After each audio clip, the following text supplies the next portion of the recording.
وجاءت سكرة الموت الشديدة من سيحميني نظرت إلى الوجوه أليس منهم من سيفديني سأسأل ما الذي قدمت في دنياي ينجيني فكيف إجابتي من بعد ما فرطت في ديني ويا ويحي ألم أسمع كلام الله يدعوني ألم أسمع لما قد جاء في قاف وياسين ألم أسمع بيوم الحشر يوم الجمع والدين ألم أسمع منادي الموت يدعوني يناديني فيا رباه عبد تائب من ذا سيؤويني سوى رب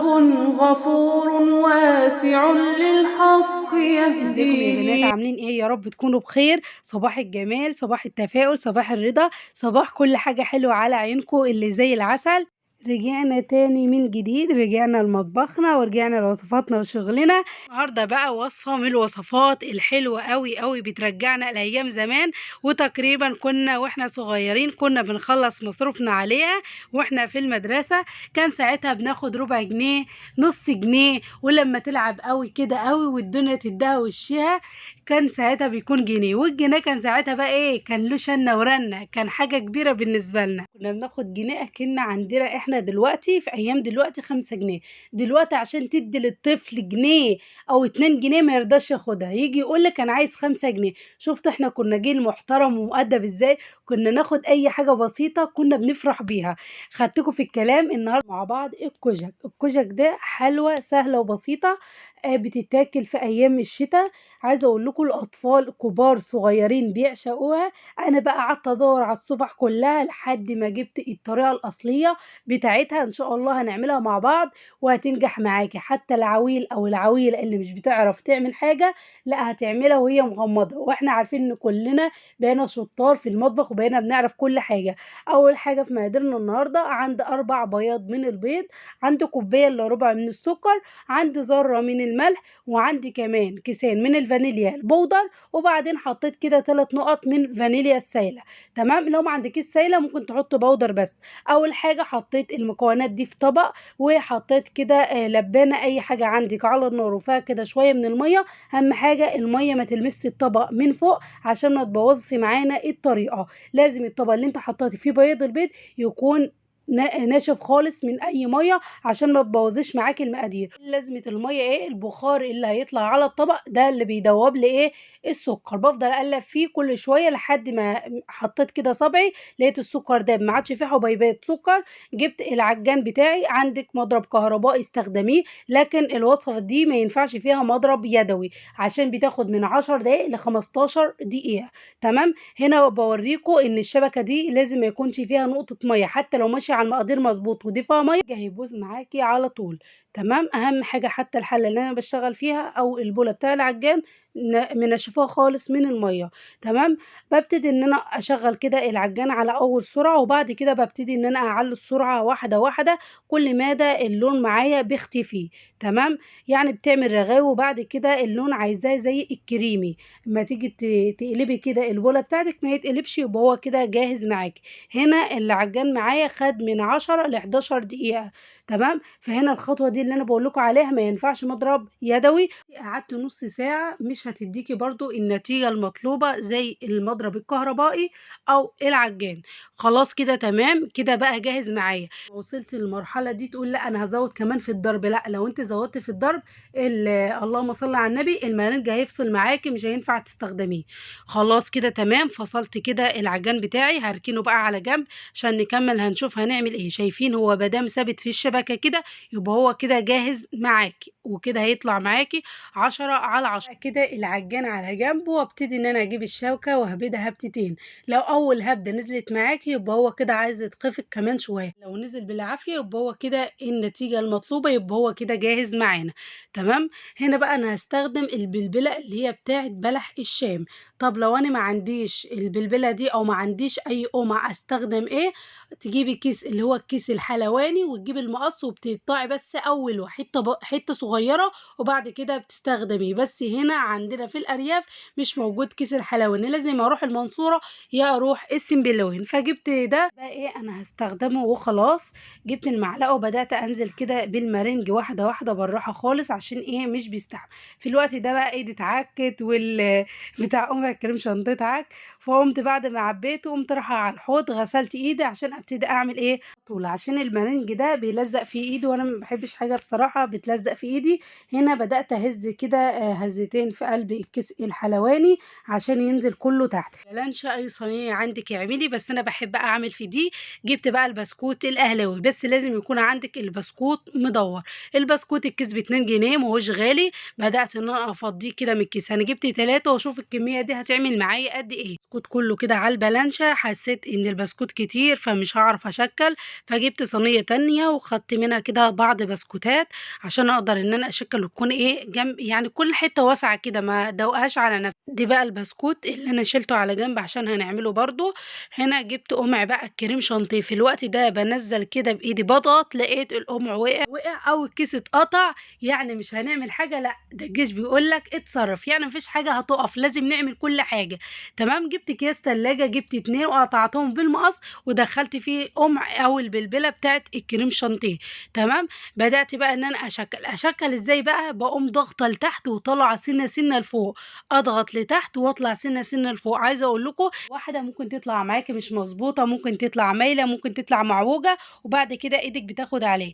هنا بقى قربت لكم كده الكاميرا عشان تشوفوا شكلها كده من قريب. شايفين؟ بس اهم حاجه وانت بتضغطي لازم يكون القمع في نص البسكوته. بتضغطي ما تكونش في حته مايله يمين وحته مايله شمال، اهم حاجه خليها في النص. تمام. في الوقت ده قبل ما هتيجي تشكليه ممكن تنكهيه باي حاجه انت حباه. ممكن تنكهيه بقهوه سريعه الذوبان، او ممكن تضيفي اي لون لو عندك. يعني في الحته دي انت ممكن تلعبي فيها براحتك انت. بقى كده على الصينيه التانية عشان نعمل فيها نفس اللي احنا عملناه في اختها. انا بعد ما اخلص هدخلها الفريزر لمده نص ساعه، ده عشان الجو ساقعه. لكن لو في الجو حر هيكون ساعه في الفريزر. تمام. خلاص بقى دخلتها كده الفريزر. جبت شوكولاته سما، دي ما اقدرش استغنى عنها، دي بني. تمام. هنا بقى كده بعد ما طلعتها كده من الكيس بدأت ان انا اكسرها كده بايدي اهو. بس عايزه اقول لكم كانت جامده جدا. وعلى البوتاجاز حاطه كده حمام ميه، يعني نص كده البراد ميه. وجبت طبق عندي ناشف برضو. اهم حاجه يكون الطبق او البوله اللي انت هتستخدميها تكون ناشفه، عشان لو جه بس فيها كده نقطه ميه هتمسك في بعض، ومهما تعملي مش هتسيح معاكي تاني. بقى كده الطبق على البراد، اهم حاجه يكون في بين الطبق اللهم صل وسلم وبارك على سيدنا محمد في البراد مسافه. تمام. ابتدي ان انا اقلب بقى كده كل شويه، بس اهم حاجه خلي بالك اوعي يكون المعلقه وايدك فيها ميه، يعني لازم تكون ايدك ناشفه خالص، او المعلقه او اي حاجه بتستخدميها تكون ناشفه خالص. الميه والشوكولاته عدو بعض، ما ينفعوش ايه يتقابلوا مع بعض. خلاص بعد ما ساحت معايا بقت بالشكل ده، حطيتها كده على الرخامه اهو، ما عادش فيها اي كتل من الشوكولاته. هجيب بقى كده عندي ازازه من الزيت، دي زيت عافيه، هاخد منها ربع كوبايه من الزيت، ما تكتريش، عشان لو كترتي عن ربع كوبايه هتكون سايله معاكي ومش هتمسك معاكي في الكوجك. تمام. لو مش هتعرفي تحطي كده بالنظر في الازازه يبقى عاير الكوبايه احسن. هنا جبت بقى كوبايه عندي واسعه، وبدات ان انا احط كده في الكوبايه عشان اقدر ان انا اشكل فيه. تكون الشوكولاته هديت خالص، ما تكونش سخنه، عشان لو انت نزلتيها في الكوجك او في المارنج هتسيح المارنج معاك. هنا طلعته كده من الفريزر بعد ما تماسك معايا وبقى بالشكل اللي انتوا شايفينه ده. هبتدي بقى ان انا كده هشكل معاكم. بسم الله الرحمن الرحيم. كده اول واحده عشان نشكلها مع بعض، واجيب الشوكولاته هنا جنبي وابتدي ان انا اغرقها كده في قلب الشوكولاته. اهم حاجه اغطي البسكوته كده من فوق اهو بالشكل اللي انتوا هتشوفوه دلوقتي. شايفين شكلها عامل ازاي؟ مفيش اي حته بسكوته باينه. نجيب كمان واحدة عشان نعملها. بسم الله. هنا كنت بوسع عليها عشان هحطها كده جنب اخواتها. جبت كده واحدة وابتدي برضو اعمل فيها نفس النظام. وبعد ما اغرقها اهم حاجة اشيل الزيادات كده من الشوكولاتة، هسيبها شوية كده لحد ما تخلص الشوكولاتة اللي عليها، وبعد كده بركنها على جنب. اخر واحدة بقى كده نعملها مع بعض اهو، شايفين؟ اغرقها وبعد كده استنى لحد ما تصفي الشوكولاته الزياده كده، بقوم حاطاها بقى ايه في الصينيه. هعمل بقى كده الكميه كلها وبعد كده ارجع لكم ونشوف شكلها بعد ما خلصنا. شكلها عامل ازاي؟ دي شكلها بعد ما خلصناه. هحطها بقى كده في طبق التقديم وارجع لكم. هنا بقى شكلها كده في طبق التقديم، شايفين الجمال؟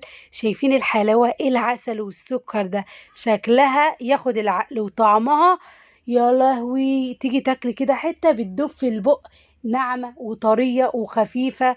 عايزه اقول لكم تقدري تعمليها لاولادك، سهله جدا وبسيطه، ما بتاخدش اي وقت. هو وقت مثلا اللي انت بتشكليه وتحطها في الفريزر. مقاديرها بسيطه جدا، كل حاجه بسيطه، ما فيش اسهل ولا ابسط من كده. كفايه الغلا اللي احنا فيه، ما عادش فيه اي حاجه بسيطه. بس الوصفه او الحلوه اللي انا جايبها لكم دي مش اسهل ولا ابسط ولا اروع من الجمال والحلاوه دي. عايزه اقول لكم انا قبل ما اصور دي انا كنت عامله كميه صغيره، فلما عجبتني وبصراحه كان طعمها في منتهى الجمال، قلت طب ليه ما اصورهاش بس اضاعف الكميه واوريها لكم عشان تعملوها لاولادكم باقل الامكانيات، وكمان عشان تفرحيهم، وكمان عشان المصداقيه واكون صادقه معاكم. هوريكم صوره كده من اللي انا كنت عاملاها كده، واحده من الكوجك والطبق، ونبتدي بقى نفتحها كده من جوه ونشوف شكلها عامل ازاي. بسم الله. انا مش هتكلم، انا اسيبكم كده واحنا بنفتحها. الله الله الله، ايه الجمال ده! ايه الحلاوه دي! ان المارنج جوه الشوكولاته متماسك ازاي، زي ما هو، زي ما احنا شكلناه ثابت زي ما هو، ولا ساح ولا جراله اي حاجه. امشي على المقادير مظبوطه وهينجح معاكي بكل سهوله. اهم حاجه اي حاجه تيجي تستخدميها تكون ناشفه خالص من الميه، واعمليها لاولادك وان شاء الله هتعجبهم جدا. ولو في عندك ضيوف وعايزين اي حاجه سريعه كده ما تاخدش وقت، اعمل لهم دي وان شاء الله هتعجبهم. ولو عجبتهم قول لهم على طريقتي، وان شاء الله كده ربنا يحسن ما بين ايديكم.